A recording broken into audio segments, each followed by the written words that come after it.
Après la publication de la vidéo portant sur comment garder sa forme en vieillissant, vous avez été nombreux à poser la question, à savoir s'il vous fallait laisser le sport que vous pratiquez au profit de la marche rapide évoquée. Pour vous situer sur la question, nous avons le plaisir de partager avec vous les 7 meilleures activités physiques dont la pratique de l'une adaptée à votre condition peut vous aider à vous porter mieux, à garder votre autonomie en vieillissant. Et si pour vivre plus longtemps et surtout rester en bonne santé en vieillissant, il ne fallait pas forcément faire des heures de sport chaque semaine. Justement, une analyse publiée par l'Observatoire de la prévention de l'Institut de cardiologie de Montréal s'est intéressée à cette activité physique et à leur association avec la longévité. Marche rapide, vélo, natation, course, golf, exercice aérobique ou encore tennis.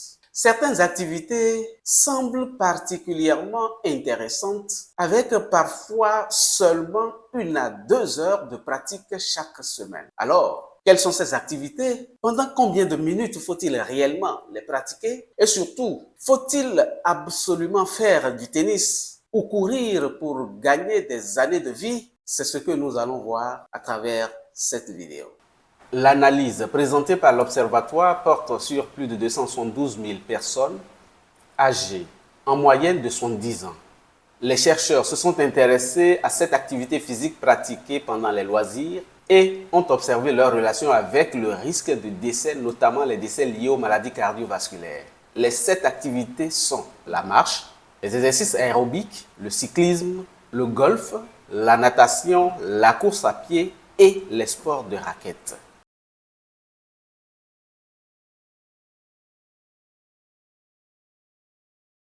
Parmi les résultats les plus spectaculaires, ce sont les sports de raquettes qui attirent particulièrement l'attention. Tennis, badminton, squash ou racquetball. Chez les personnes qui pratiquaient ces activités environ 1 à 2 heures par semaine, l'analyse rapporte une association avec une réduction de 16% du risque de mortalité, toutes causes confondues, et de 27% du risque de mortalité cardiovasculaire. Pourquoi cette activité semble-t-elle aussi intéressante? Parce qu'elle combine plusieurs formes d'efforts à la fois. Les accélérations, les déplacements, les changements de direction, l'équilibre, la coordination, les réflexes et l'endurance. Deuxième activité à retenir, la course à pied. Elle permet d'obtenir un effort cardiovasculaire important en relativement peu de temps. Dans l'analyse présentée par l'Observatoire, la course est associée à une réduction d'environ 15% de la mortalité, toutes causes confondues. Mais courir n'est pas obligatoire. Chez une personne âgée, sédentaire ou ayant des problèmes articulaires, commencer directement par la course ne peut pas être la meilleure option. L'activité doit être adaptée aux capacités de chacun. Et voici probablement l'information la plus importante pour le grand public. La marche rapide. Elle est moins intense que la course ou les sports de raquettes. Il faut donc généralement y consacrer davantage de temps. Elle présente un avantage considérable. Elle est simple, peu coûteuse et accessible à beaucoup de personnes. Pour atteindre le niveau d'activité physique recommandé, on peut viser environ 150 minutes par semaine, soit 30 minutes par jour, 5 jours par semaine. Pour une personne qui reprend l'activité physique, même quelques minutes supplémentaires chaque jour constituent déjà un progrès. L'objectif est ensuite d'augmenter progressivement le rythme. 3 autres activités complètent ce groupe: le cyclisme, la natation et les exercices aérobiques. Le vélo permet de travailler l'endurance cardiovasculaire tout en limitant les impacts répétés sur les articulations. La natation sollicite une grande partie du corps et constitue également une activité intéressante pour l'endurance. Quant aux exercices aérobiques, ils peuvent associer endurance, coordination et mouvement rythmé. Pour ces activités, le temps nécessaire dépend beaucoup de l'intensité réelle de la pratique. Il ne faut donc pas chercher un chiffre magique. L'essentiel est d'avoir une activité régulière adaptée à ses capacités.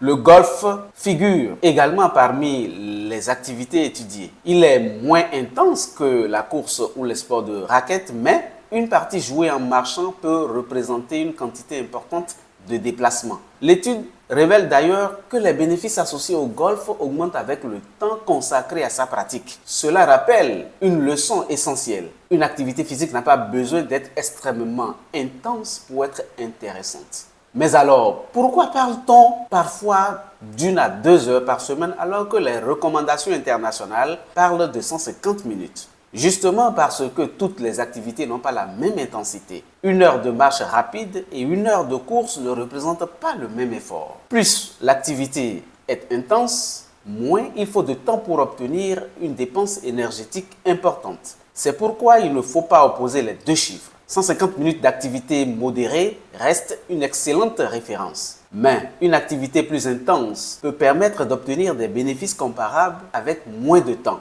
Attention toutefois à ne pas transformer ces résultats en recettes miracles. Non. Cette analyse montre des associations statistiques entre certaines activités et la mortalité. Elle ne permet pas d'affirmer que pratiquer exactement 1 heure de tennis par semaine fera gagner un nombre d'années précis de vie. D'autres facteurs jouent également un rôle en complément. On peut citer l'alimentation, le sommeil, le poids, le tabagisme, l'alcool, l'état général de santé de chacun. Et surtout, que les personnes ne partent pas toutes du même niveau. Alors, que faut-il retenir? Il n'existe pas un sport magique pour vivre plus longtemps. Les sports de raquettes semblent particulièrement intéressants quand même.